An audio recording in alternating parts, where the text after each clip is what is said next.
जितने भी ऑर्गेनिजम्स होते हैं वो क्या होते हैं, एक तरीके से यूनिसेलुलर होते हैं, क्योंकि हमने अभी भी पढ़ा कि दे आर यूनिसेल्यूलर। ठीक है, यूनिसेलुलर यानी कि सिंगल सेल्स इसके अंदर प्रेजेंट होते हैं, मतलब जितने भी तरीके के मोनेरा के अंदर माइक्रो ऑर्गेनिज्म होंगे ये सबके सबके अंदर एक ही सेल होगा, इसके लिए इसको बोलते हैं यूनिसेलुलर। उसके बाद कैटेगरी की बात करें तो ये जो होंगे ये या तो ऑटोट्रॉफिक हो सकते हैं, ठीक है, ये या तो क्या हो सकते हैं, ऑटोट्रॉफिक हो सकते हैं, या तो वो हेट्रोट्रॉफिक्स भी हो सकते हैं, यानी कि अपना खाना खुद भी बना सकते हैं ऑटोट्रॉफिक में, और हेट्रोट्रॉफिक में क्या होता है, अपना खाना वो खुद नहीं बनाएंगे, किसी और के ऊपर डिपेंडेंट रहते हैं अपने खाने के लिए। तो दोनों ही कैटेगरी इस चीज में हो सकता है। और तीसरा अगर बात करूं कि जैसे मैंने आपको बताया था कि यूनिसेलुलर थे, लेकिन यूनिसेलुलर ये मोनेरा किस किंगडम से बिलोंग करते हैं, यानी कि किस कैटेगरी से बिलोंग करते हैं, तो हमने देखा कि ये क्या होते हैं, प्रोकैरियोट्स के फैमिली से बिलोंग करते हैं। ठीक है ना, प्रोकैरियोट्स। तो प्रोकैरियोट्स का मतलब क्या होता है, nucleus is not well develop. जैसे मैंने आपको बताया कि इसके अंदर न्यूक्लियस जो है वेल डेवलप नहीं होता है, न्यूक्लियस नॉट वेल डेवलप, और न्यूक्लियस वेल डेवलप नहीं होता इसका मतलब न्यूक्लियर मेम्ब्रेन भी जो होता है वो क्या होता है दोस्तों, एब्सेंट होता है। तो nuclear membrane is also absent. Clear है दोस्तों, तो ये था हमारा पहला टॉपिक जो कि किंगडम मोनेरा के बारे में आपको मैंने एक्सप्लेन किया। क्लियर है दोस्तों, तो उम्मीद करता हूं कि आप लोग को ये चीज बहुत अच्छे से समझ में आ गई होगी। ओके, अब हम चलते हैं हमारे अगले कैटेगरी तरफ जिसका नाम है किंगडम, एक तरीके से प्रोटिस्टा, जो हमारा यूनिसेलुलर का पार्ट था। ठीक है ना, हमने देखा था। तो ये हो गया, आपको समझ में आ गया होगा। इसको एक तरीके से आप नोट्स जैसा भी ले सकते हो, आपको बहुत हेल्प करेगा। इस तरह से जो मैं पढ़ा रहा हूं आपको, सीधा सीधा आप क्या करो, जो भी हम पढ़ाते हैं उसको आप नोट करते जाओ, इससे आपका नोट्स भी रेडी हो जाएगा और कहीं पे भी आपको जाने की जरूरत नहीं पड़ेगी नोट्स के लिए। बस आपके पास टेक्स्ट बुक आपके पास होना चाहिए, आपका जो भी एकेडमिक टेक्स्ट बुक है वो अपने पास रखो, एंड हमारा जो नोट्स है आप लेते जाओ। आपको कहीं और जाने की जरूरत नहीं, क्लासेस वगैरह कुछ भी ज्वाइन करने की जरूरत नहीं, आपको हर चीज यहां पे उतने ही डिटेल में दिया जा रहा है। ओके दोस्तों, अब बात कर लेते हैं यहां पे बहुत सारी चीजें की। ओके, तो चर्चा कर लेते हैं यहां पे हम लोग सेकंड जो पार्ट है हमारा, दैट इज किंगडम क्या है, protista.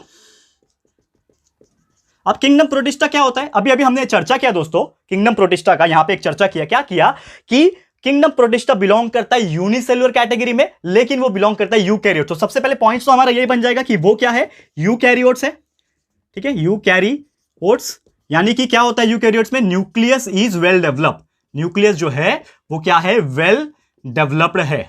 Nucleus is well develop, ये सबसे इंपॉर्टेंट पॉइंट हम लोग बोल सकते हैं, और आपको ये याद रखना है। बस जो मैं पढ़ा रहा हूं वो याद रखो, बहुत इंपॉर्टेंट है। सीधा सीधा बोलना है कि आपको कोई पूछेगा what do you mean by kingdom protista, तो किंगडम प्रोटिस्टा में जितने भी एनिमल्स आते हैं वो क्या होते हैं, यूकैरियोट्स होते हैं। और यूकैरियोट्स का मतलब होता है कि न्यूक्लियस जो होता है वो वेल डेवलप होता है, ये चीज याद रखना है। प्रोकैरियोट्स में नहीं था, तो ये चीज आपको याद रखना है, nucleus is well develop. And साथ ही में आपको बोलना है कि इनके पास क्या होता है नॉर्मली, ये जो होते हैं नॉर्मली किंगडम प्रोटिस्टा, ये भी होते हैं यूनिसेल्युलर, यानी कि सिर्फ और सिर्फ एक ही सेल इसके अंदर प्रेजेंट है, यानी कि सिंगल सेल जो है आप लोग बोल सकते हो। अब इसके कुछ एग्जांपल्स अगर मैं बताऊं दोस्तों, तो एग्जांपल्स बहुत सारे हैं, लेकिन ये जो प्रोटिस्टा होते हैं ये भी दो टाइप के हो सकते हैं। ये कौन से दो टाइप के हो सकते हैं, मतलब दे कैन बी ऑटोट्रॉफ्स, यानी कि ऑटोट्रॉफ्स भी हो सकते हैं, अपना खाना खुद बना सकते हैं, और साथ ही में हेट्रोट्रॉफ्स भी हो सकते हैं। हेट्रोट्रॉफ्स तो खुद का खाना खुद बना सकते हैं ऑटोट्रॉफ्स में, और हेट्रोट्रॉफ्स में किसी और के ऊपर डिपेंड रहना पड़ेगा अपने खाने के लिए। तो अगर हम बात करें ऑटोट्रॉफ्स की कैटेगरी में, तो ऑटोट्रॉफ्स में बहुत सारे एग्जांपल होते हैं, जैसे कि यूग्लेना होता है, वोल्वॉक्स होता है। ठीक है, और उनके अंदर क्या होता है, क्लोरोप्लास्ट प्रेजेंट होता है, तभी तो वो अपना खाना खुद बना पा रहे। तो यूग्लेना, वोल्वॉक्स, ये आपको एग्जांपल याद रखना है। और वही हम लोग बात करें, एग्जांपल में लिख लेता हूं यहां पे यूग्लेना, एक ही एग्जांपल लिख रहा हूं, बाकी आप लोग अपने सिलेबस से देख सकते हो। एंड हेट्रोट्रॉफ्स जो है इसका एग्जांपल अगर चर्चा किया जाए, ऑटोट्रॉफ्स में क्लोरोफिल पिगमेंट प्रेजेंट रहेगा, दैट्स व्हाई अपना खाना बना पा रहे, एग्जांपल यूग्लेना। हेट्रोट्रॉफ्स अपना खाना खुद नहीं बना पाएगा, किसी और के ऊपर डिपेंडेंट रहता है। एग्जांपल्स की बात करें, बहुत सारे ऐसे आपको देखने मिल जाएंगे, जैसे कि अमीबा। और एक और चीज यहां पे बताओ, क्योंकि अमीबा एक एग्जांपल सामने आ गया है, तो यहां पे हम लोग बोल सकते हैं उनके पास एक ऑर्गन होता है जिसको बोलते हैं सूडोपोडिया।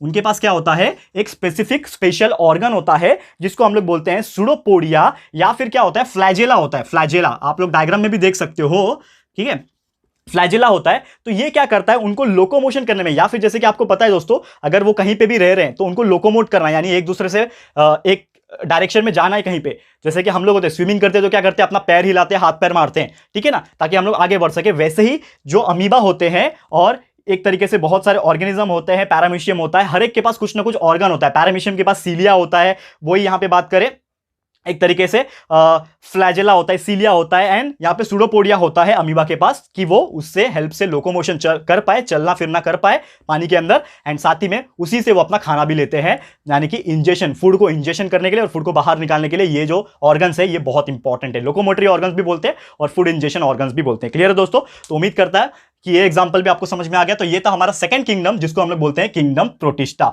अब हम चर्चा करेंगे हमारे थर्ड किंगडम के बारे में, जिसका नाम है किंगडम फंगस। तो किंगडम फंगस क्या है उसके बारे में चर्चा कर लेते हैं। ओके, ध्यान से देखिएगा, बहुत इंपॉर्टेंट वीडियो होने वाला है ये। जैसे कि आपको पता है लगभग 50% से ज्यादा आज का पार्ट कवर हो गया है, बस एक ही टॉपिक रह गया है, किंगडम फंगस। तो इसको भी डिस्कस कर लेते हैं, फिर आज का जो लेक्चर है दोस्तों यहां पे मैं स्टॉप करूंगा।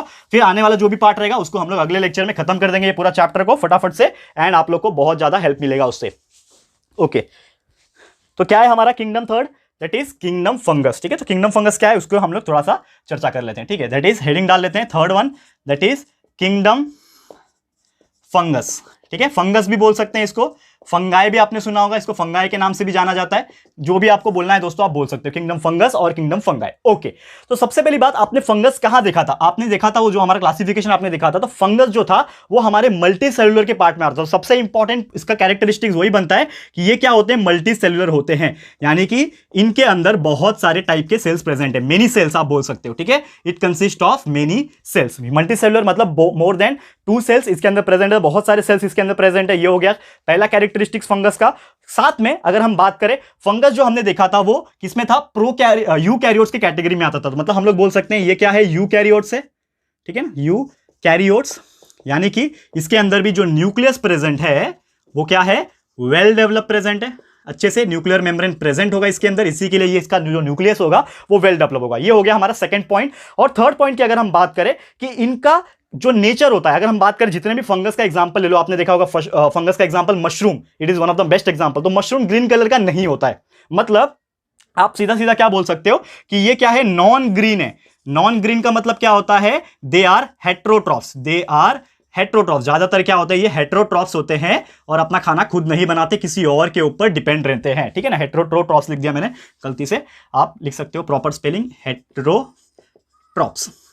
ठीक है, यानी कि अपने खाने के लिए ये क्या करते हैं, दूसरे के ऊपर डिपेंडेंट रहते हैं, इसीलिए हम लोग इसको क्या बोलते हैं, नॉन ग्रीन है और हेट्रोट्रॉफ्स एनिमल्स है। ठीक है, बट मोस्ट जो टाइप के एनिमल्स होते हैं, यानी कि ये जो एनिमल्स नहीं बोलेंगे, एक तरीके से प्लांट की कैटेगरी में आते हैं, ये जो टाइप के ऑर्गेनिजम्स होते हैं ये ज्यादातर आपको कहां देखने मिलते हैं, जहां पे कुछ चीज सड़ता हुआ रहता है, मतलब डेड डिकेड ऑर्गेनिक मैटर। तो जहां पे कुछ चीज मरा हुआ है, डेड है, सड़ रहा है, यानी कि डिकेड है, ऑर्गेनिक मैटर जहां पे भी होता है, लकड़ी वगैरह जब सड़ता है, कुछ आसपास लाश पड़ी है किसी भी जानवर की, तो आसपास ऐसे इलाके में डैम्प मॉइस्चर जहां पे होता है वहां पे ये लोग ग्रो करते हैं। तो डेड डिकेड ऑर्गेनिक मैटर के ऊपर ये लोग क्या करते हैं, ग्रो करते हैं। आप ऐसा इस स्टेटमेंट को लिख सकते हो। ठीक है, तो डेड डिकेड ऑर्गेनिक मैटर पे ग्रो करते हैं। एग्जांपल्स अगर हम बात करें, बहुत सारे एग्जांपल्स आपको देखने मिलेंगे। तो एग्जांपल्स आर ईस्ट, पता है आपको, ईस्ट पाव बनाते हैं, ब्रेड बनाते हैं, तो उसमें ईस्ट नाम का एक फंगस डाला जाता है, जो कि आपको पता होगा, जिसके हेल्प से वो क्या होता है, एक तरीके से फ्लफी बनता है। जो ब्रेड होते हैं, पाव होते हैं, वो फ्लफी बनते हैं, तो ईस्ट डाला जाता है। ये भी क्या होता है, एक तरीके का फंगस होता है। फिर उसके बाद बात करें मशरूम्स, ये तो वेल नोन फेमस है mushroom, it is also one of the most famous type of fungus. ठीक है, और भी बहुत सारे होते हैं, एस्परजिलस जो होता है, ठीक है, पेनिसिलिन होता है, it is one of the most important penicillin, ये आपने सुना होगा दोस्तों। पेनिसिलिन का मतलब होता है एक तरीके से एंटीबायोटिक। जब दवाई बनती थी पहले के जमाने में, अलेक्जेंडर फ्लेमिंग ने इनको खोज करके निकाला था, तो ये भी एक तरीके से फंगस है। तो these are the some examples. आप लोग एक या दो एग्जांपल याद रखोगे तो आपको पूरा समझ में आ जाएगा किंगडम फंगस क्या है एंड कहां पे होता है एंड इसका क्या कैरेक्टरिस्टिक्स है। क्लियर है दोस्तों? तो उम्मीद करता हूं कि ये सभी टॉपिक आपको क्लियर